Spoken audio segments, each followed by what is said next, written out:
नमस्ते, मेरा नाम अनुपम प्रसून है। आप एनएमएफ न्यूज देख रहे हैं और उत्तराखंड से इस वक्त की बड़ी खबर है। कालनेमी नाम के राक्षस के बारे में आप जरूर जानते होंगे। अगर आपने रामायण पढ़ी या देखी है तो कालनेमी के बारे में आपको सब कुछ पता होगा। कैसे जब भगवान लक्ष्मण को बचाने के लिए, जब जड़ी बूटी लेने के लिए बजरंगबली जा रहे थे तो उनके रास्ते को रोकने की उसने कोशिश की। वो वेश बदलकर साधु के वेश में आया था और ठीक ऐसा ही साधु के वेश में बांग्लादेशी उत्तराखंड में आ चुके हैं। वो अलग अलग जगहों पर जाते हैं। वो उनके टारगेट पर छोटे छोटे बच्चे होते हैं, महिलाएं होती हैं, उनके घरों में रखा हुआ सामान होता है और वो संस्कृति को भी दूषित कर रहे हैं। इसलिए धाकड़ धामी को एक ऑपरेशन चलाना पड़ा जिसका नाम रखा गया ऑपरेशन कालनेमी। और ऑपरेशन कालनेमी का ऐसा असर हुआ है कि अब उत्तराखंड से या तो ये लोग छोड़कर भाग रहे हैं या फिर ये पकड़े जा रहे हैं। क्या अभी तक कार्रवाई हुई है, कार्रवाई कहां तक पहुंची, ये सब कुछ आपको डिटेल में बताएंगे। आपको सुनाएंगे कि इस पूरी कार्रवाई पर पुलिस का क्या कहना है, संत समाज क्या कहता है, खुद मुख्यमंत्री पुष्कर सिंह धामी क्या कहते हैं। लेकिन पहले अपने सहयोगी पंकज प्रसून के पास चलते हैं। पंकज, हम तो ये सुनते आ रहे थे कि उत्तराखंड की डेमोग्राफी को बदलने की साजिश हो रही है और ऑपरेशन कालनेमी ने पहली बार यह इशारा किया है कि ऐसा सचमुच हो रहा था और साधु संतों के वेश में हो रहा था। मैं आपको एक चीज दिखाना चाहता हूं। हम चर्चा की शुरुआत करें पंकज, उससे पहले आपको सुनाना चाहते हैं कि जब उत्तराखंड से एक साधु पकड़ा गया तो जानते हैं, बहुत हैरानी की बात, वो खुद को योगी आदित्यनाथ का चेला कह रहा था और वो बांग्लादेशी था। आपको हम पहले वो सुनाते हैं, उसके बाद आपको पूरी कहानी हम आगे बताएंगे और अभी तक इस ऑपरेशन में क्या क्या हुआ है वो बताएंगे। सुनिए। तुम्हारा समीर हुसैन नाम है ना? दो नाम पड़ता है ना, एक समीर हुसैन असल समीर हुसैन है हाँ। और एक सद्दाम कहते हैं। तुम हमको मुकेश कुमार बताया, तुम बताया कि योगी आदित्यनाथ के हम गुरु हैं, चेला हैं। तुम निकला मुसलमान। देखिए, तो ये पूरी कहानी है। वो मुसलमान था, वो खुद को योगी आदित्यनाथ का चेला बता रहा था और ये दोनों भी जो पकड़े गए हैं, ये दोनों भी साधु के वेश में बांग्लादेशी थे। अभी तक जो पहले दिन कार्रवाई हुई 25 लोग पकड़े गए। आपके पास क्या अपडेट है पंकज? अनुपम, मान लिया कि आप या मैं, कोई भी हिंदू परिवार जो दर्शक देख रहे हैं, आप गए हरिद्वार अपने माताजी या पिताजी के अंतिम संस्कार हेतु। आपने सारी प्रक्रिया का पालन किया, जो भी धार्मिक अनुष्ठान होते हैं वो। बाद में आपको पता चला कि जो पंडित धार्मिक अनुष्ठान आपसे करवा रहा है वो शमसुद्दीन मोहम्मद है, जो कहीं और का रहने वाला है। सिर्फ उसने साधु का वेश धारण कर रखा है। आपको कैसा लगेगा? बहुत बुरा लगेगा। चलिए मैं दूसरा उदाहरण बताता हूं। आप सावन का महीना है, कांवड़ लेकर जा रहे हैं और आपके साथ एक उसी तरह भगवा ड्रेस में बोलबम करता हुआ आदमी जा रहा है। पता चला कि आपने कांवड़ कहीं रखा है और बगल में चल रहा आदमी को आपने कहा कि थोड़ा सा देखो, मैं आ रहा हूं। अब बाद में पता चला उसने थूक दिया उस गंगाजल में। तब आपको कैसा महसूस होगा? क्योंकि वो भी भगवा कपड़े पहने हुए। उत्तराखंड में चूंकि देवभूमि है, बहुत बड़ी संख्या में हिंदू श्रद्धालु जाते हैं। वहां मंदिरों में, तीर्थ स्थानों में हरिद्वार हो गया, ऋषिकेश हो गया, बद्रीनाथ हो गया, देहरादून हो गया, बड़ी संख्या में ऐसे साधु घूम रहे हैं जो कि हिंदू हैं नहीं और उनको धर्म शास्त्रों से कोई मतलब नहीं है। वो ठग हैं। और जो आपने पहली तस्वीर दिखाई दो साधुओं की, ये दोनों साधु का वेश धारण किए हुए जा रहे हैं, खाना खा रहे हैं, वो जो चूंकि भंडारा लगता है वहां पे, और बाद में आके मांस के साथ दारू पी रहे हैं पेड़ के नीचे बैठकर। उसकी तस्वीर थी वो। और कोई भी बांग्लादेशी, कोई भी ये आके कोई भी गेरुआ वस्त्र पहन ले रहा है और देवभूमि को अपवित्र कर रहा है। वो मंदिरों के अंदर घुस जा रहा है और पता नहीं वो क्या क्या हरकतें कर रहा है। जो आ रहे हैं श्रद्धालु उनके साथ ये आस्था के साथ बड़े पैमाने पर खिलवाड़ है और इसलिए मजबूरन सरकार को ऑपरेशन कालनेमी चलाना पड़ा। और पता है, पहले दिन जब पुलिस ने वेरिफिकेशन करना शुरू किया कि कौन साधु है नहीं, एक दिन में सिर्फ दून शहर में 25 लोग पकड़े गए हैं साधुओं के वेश वाले। सिर्फ एक शहर की बात है, दून जो देहरादून है ना, सिर्फ एक दिन में सिर्फ देहरादून में 25 कालनेमी पकड़े गए हैं जो साधु वेश धारण करके। और पता चला वो कोई गयासुद्दीन मोहम्मद गौरी, कोई पता नहीं तुगलक और कौन फिरोज क्या, यही सब था वो। ये चल रहा है।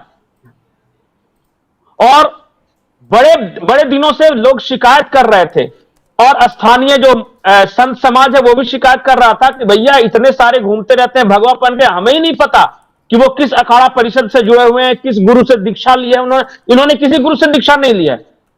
और ये जो पकड़ा गया वो कह रहा है खुद को कि मैं योगी आदित्यनाथ का चेला हूं, और पता चला कि नाम है मुसलमान और योगी आदित्यनाथ से दूर दूर तक इसका कोई रिश्ता नहीं है।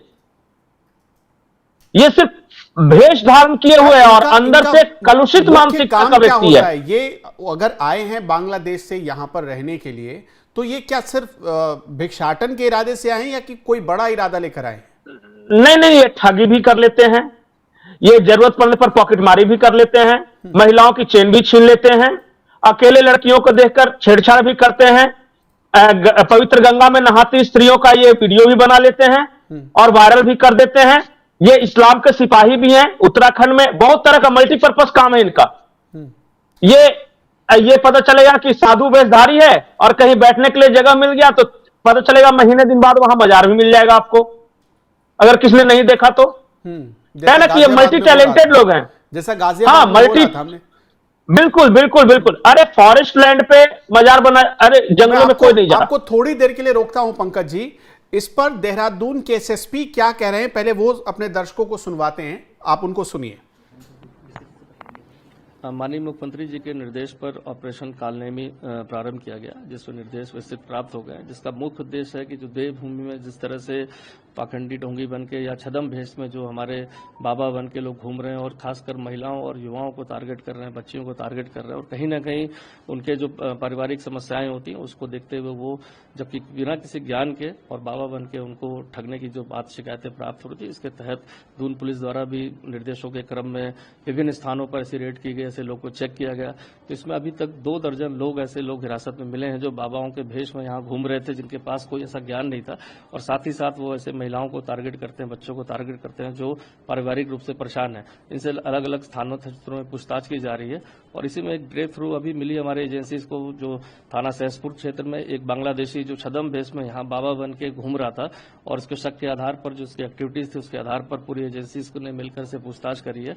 तो प्राथमिक रूप से इसका नाम जो अभी तक निकल के आया रकम सिंह, इसे बताया है, रकम करके नाम बताया, और साथ ही साथ ये ढाका के पास एक जिले में निवासरत रहा और वहां से चोरी छिपे जो है भारत विभिन्न रास्तों से होते हुए यहाँ पर पहुंचा था। चूंकि अभी इस इंट्रोगेशन चल रही है और इसका बांग्लादेशी होने के पूरे पुख्ता प्रमाण मिल गए, तो एजेंसीज द्वारा पूछताछ के बाद इसमें नियमानुसार मुकदमा दर्ज किया जा रहा है। साथ ही साथ जो माननीय मुख्यमंत्री जी के निर्देश है, इसमें सभी सनातन धर्मों के जो हमारे हेड्स हैं, चाहे इंस्टीट्यूशंस हैं, उनके भी लगातार उनसे संपर्क में, और उनके द्वारा भी इसी अपील की गई है कि जो इस तरह के छदम भेष पे जो हमारे सनातन धर्म को या देवभूमि को कहीं ना कहीं दूसरे छदम भेषों में घूम घूम कर जो है ठगी कर रहे हैं, उन पर सख्त कार्रवाई की जाए। तो उसमें जो उनसे भी सहयोग लिया जा रहा है, और जहां भी ऐसी शिकायत प्राप्त हो रही है आम जन द्वारा, वहां पुलिस टीम भेजकर उसको वेरीफाई किया जा रहा है। इस कार्रवाई के तहत अभी प्रातः से 25 लोग को इसमें हिरासत में लिया गया, जिसमें एक बांग्लादेशी नागरिक जो छदम उसमें बाबा बन के घूम रहा था, उसकी भी गिरफ्तारी की गई है। अब आपको सुनाते हैं, अभी तक आपने देखा कि कैसे देहरादून के जो एसएसपी हैं वो बता रहे हैं कि बांग्लादेशी ढाका से, सोचिए ढाका से भारत आए और भारत आकर उस जगह पहुंच गए जिसे हम देवभूमि के नाम से जानते हैं, साधु का वेश धारण कर लिया, लोगों के पास जाते हैं और लोगों को ठग रहे हैं। ये पुलिस का बयान है। अब इस पूरे मामले में जो उत्तराखंड के मुख्यमंत्री हैं पुष्कर सिंह धामी, उन्होंने ऐसे लोगों को डायरेक्ट चेतावनी दी है और लास्ट वार्निंग दी है। आपको सुनाते हैं पुष्कर सिंह धामी का बयान। से हमने ऑपरेशन कालनेमी पूरे उत्तराखंड के अंदर चलाया है और कावड़ यात्रा भी हमारी प्रारंभ हो रही है कल से, और आज गुरु पूर्णिमा भी है। राज्य के अंदर अनेक लोग ऐसे हैं जो अपनी संदिग्ध अवस्था में जो है यहाँ पर लोगों को ठगने का काम कर रहे हैं, अपना छदम वेश बनाकर रह रहे हैं, अपनी असली पहचान छुपा रहे हैं, आस्था और श्रद्धा को चोट पहुँचा रहे हैं, सनातन को नुकसान कर रहे हैं। ऐसे लोगों की पहचान की जाएगी, ऐसे लोगों के खिलाफ उनके चिन्हीकरण का अभियान चलाया जाएगा, और जो भी इसमें अपनी वास्तविक पहचान छुपाकर धर्म और आस्था को ठेस पहुंचाने का काम कर रहे हैं, ऐसे छद्मधारियों को बेनकाब किया जाएगा, उनके खिलाफ कार्रवाई की जाएगी। आपदा पर क्योंकि जगह जगह इस समय मानसून का सीजन है अनेक स्थान पर जल भराव हो जाता है, कहीं लैंडस्लाइड हो जाता है, पुल हमारे पुश्ते ये नुकसान हो जाता है। उसी सबको देखने के लिए आया हूँ। लोगों से जो बातें हुई, प्रशासन को कहा गया हर संभव मदद करें। तो आपने सुना मुख्यमंत्री पुष्कर सिंह धामी को।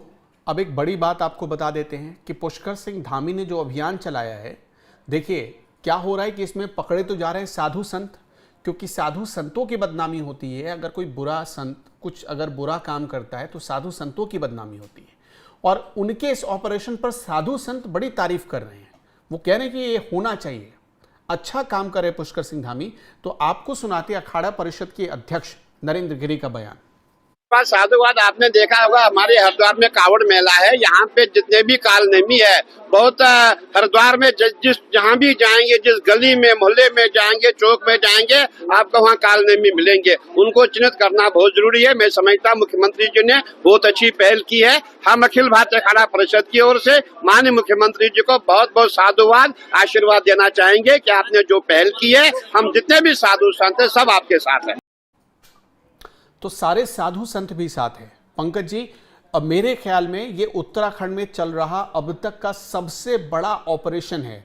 आप सोचिए कि आपने पहले मतलब ये लोग ऐसे हैं कि पहले ये आते हैं घुसपैठिए बनकर, फिर पूरा वेश बदल लेते हैं और साधु संत बन जाते हैं जिन पर किसी को शंका नहीं होती। अनुपम, हमने एक कहानी सुनी है अजीत डोभाल जी के बारे में कि ये मौलवी बनकर पाकिस्तान में थे। हाँ। और बहुत दिन तक रहे। आप मानिए कि कोई आईएसआई का एक एजेंट है जो कि उत्तराखंड में आ गया है। स्ट्रेटेजिक लोकेशन तो वो देश है, वो बगल में बॉर्डर है, वहां पे वो साधु वेशधारी आया है और उसने अपना साधुओं का नेटवर्क स्थापित कर लिया है, जिसमें इस तरह के लोग हैं, एजेंट्स हैं उनका। ये देश की सुरक्षा के लिए भी खतरा है, उत्तराखंड की सुरक्षा के लिए भी खतरा है, हमारे धार्मिक स्थलों की सुरक्षा के लिए खतरा है ये। आप आज जाइए तो हरिद्वार एंटर कीजिए या बद्रीनाथ के रास्ते में जाइए या कोई भी बड़ा तीर्थ जाइए, आप देखिए कि एंट्री और एग्जिट पॉइंट पे है ना, बड़ी संख्या में अल्पसंख्यकों की आबादी है, मुसलमानों की। क्या ये उन तीर्थ स्थलों की सुरक्षा के लिए खतरा नहीं है? आप बताइए कि अगर मान लिया कि वो साधु, कल को कोई इस तरह का आदमी साधु वेशधारी अगर जाए केदारनाथ मंदिर के अंदर और खुद को बम से उड़ा ले, तो कैसी परिस्थिति पैदा होगी? इसलिए यह बेहद जरूरी है। ऐसा नहीं है कि ये सिर्फ श्रद्धालुओं को ठग रहा है या महिलाओं से छेड़खानी कर रहा है, लॉ एंड ऑर्डर की स्थिति पैदा कर रहा है। इस वजह से आस्था का सवाल तो है, ये देश की सुरक्षा का भी मुद्दा है ये। और कितने कालनेमी घूम रहे हैं, किस मंशा से घूम रहे हैं, किसी को नहीं पता। ये ढाका से आदमी आया है, ये सिर्फ भीख मांगने आया है यहां पे नहीं, इतने पैसे खर्च करके वो ढाका से आया है और अपने बाकी रिश्तेदारों को और जान पहचान वालों को बुला रहा है, तो इसका मकसद और बड़ा है।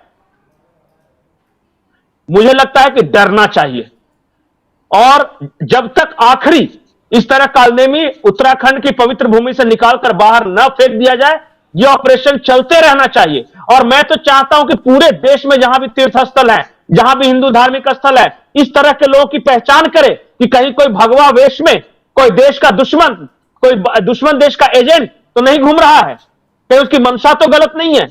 कल को जाके अगर उज्जैन महाकाल में कोई बम लगा के चला जाएगा तो कौन जिम्मेदारी लेगा?